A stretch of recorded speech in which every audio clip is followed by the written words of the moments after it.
Bagaimana membuat Indonesia great again?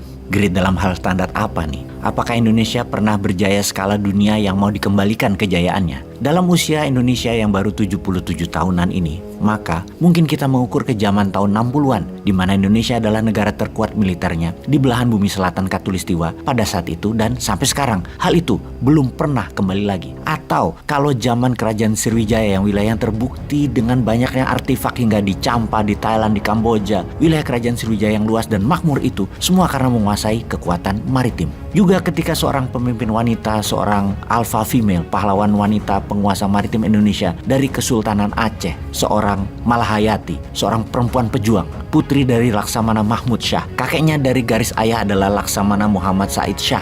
Malahayati adalah cicit dari Sultan Ibrahim Ali Mughayat Shah sekitar tahun 1513 sampai 1530 yang merupakan pendiri kerajaan Aceh Darussalam. Malahayati memegang jabatan Kepala Barisan Pengawal Istana Panglima Rahasia dan Panglima Protokol Pemerintahan dari Sultan Saidil Mukamil Alauddin di Ayat Syah IV. Kepahlawanan Malahayati yang memimpin 200 pasukan Inong Bale atau janda pahlawan yang telah syahid berperang melawan kapal-kapal dan benteng-benteng Belanda pada tanggal 11 September 1599 berhasil membunuh Cornelis de Houtman dalam pertempuran duel 1 lawan 1 di geladak kapal. Dia mendapat gelar Laksamana untuk keberaniannya ini, sehingga ia di kemudian hari lebih dikenal dengan nama Laksamana Malahayati. Kepahlawanan dan penguasaan maritim di masa lalu membuat kemakmuran bagi Aceh. Cerita Raja Laut dan nenek moyangku seorang pelaut adalah nyata bagi Indonesia. Menguasai laut adalah menguasai ekonomi dan itu terbukti hingga saat ini. Oke, kita kembali ke pertanyaan di awal, bagaimana membuat Indonesia great again? Adalah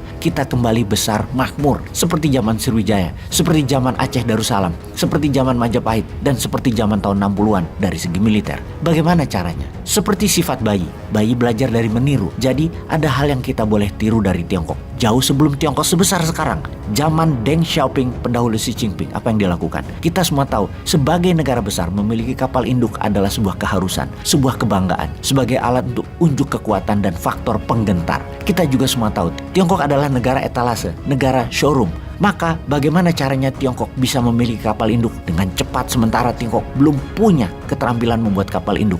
Lalu apa yang dilakukan Tiongkok itu sangat pintar dan patut kita tiru. Tiru strateginya ya, bukan tiru maunya Tiongkok loh ya. Kita lihat apa yang Tiongkok lakukan. Ada peluang di awal tahun 90-an di mana Ukraina waktu itu memiliki kapal induk yang terbengkalai rongsok walau masih bisa ngapung. Kapal induk itu adalah bekas kapal milik Uni Soviet. Kapal induk rongsok ngapung itu ditarget oleh Tiongkok untuk dimiliki. Awalnya Ukraina tidak mau menjual kapal induk yang bernama Variak itu ke Tiongkok karena ditakutkan akan menjadi alat militer. Apa yang dilakukan Tiongkok kemudian? Tiongkok mengirim agen intelijen Tiongkok yang diaku sebagai pengusaha papan atas Tiongkok. Diperlihatkan banyak dokumen dan cerita sukses dibungkus keren bagi agen intelijen yang menjadi pengusaha sukses oleh militer Tiongkok. Dia berhasil meyakinkan para petinggi militer Ukraina bahwa Variak akan dijadikan kasino terapung tempat berjudi terbesar di dunia. Kemudian pihak Ukraina setuju untuk menjual kapal induk tersebut lengkap beserta teknologi dan manual buku pembuatan dan pengoperasian kapal induk tersebut kepada agen Tiongkok seharga $20 juta. Kemudian Variak mulai diperbaiki dan dijadikan kembali jati diri aslinya sebagai freight carrier, kapal induk pengangkut pesawat dan pasukan yang di kemudian hari dinamakan Liaoning. Jadi bagaimana Indonesia juga bisa melakukan seperti Tiongkok lakukan supaya Indonesia great again?